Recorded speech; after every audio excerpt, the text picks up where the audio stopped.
Sage-femme de métier, mais passionnée d'aviation, Céline a commencé sa formation en 2023. Après 20 heures sur le tarmac, elle s'apprête à naviguer pour la première fois. Il en faut 45 minimum pour obtenir son brevet de pilote.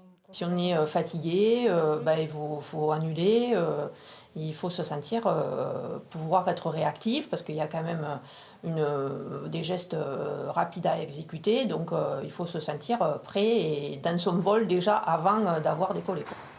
Une fois le plan et les paramètres du vol en tête, direction le hangar pour approcher l'appareil.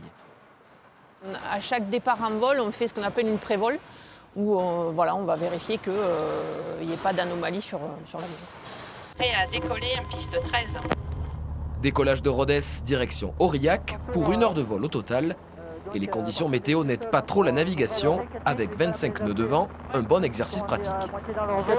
Vous pouvez avoir la météo qui se dégrade ou un imprévu, effectivement, qui fait que vous êtes obligé de rentrer avec du vent, par exemple. Là, aujourd'hui, c'est du vent, mais il pourrait y avoir un peu de pluie aussi. Aux commandes, Céline applique bien les consignes. On va se mettre parallèle à la piste. L'atterrissage se fait en douceur. Cette étape de la formation est validée. Ça fait du bien de partir un petit peu en navigation, ouais. Et puis c'est une autre approche de piste, c'est bien, c'est plein de nouvelles choses. L'aéroclub de Rhodes, une soixantaine de membres dont une quinzaine d'élèves.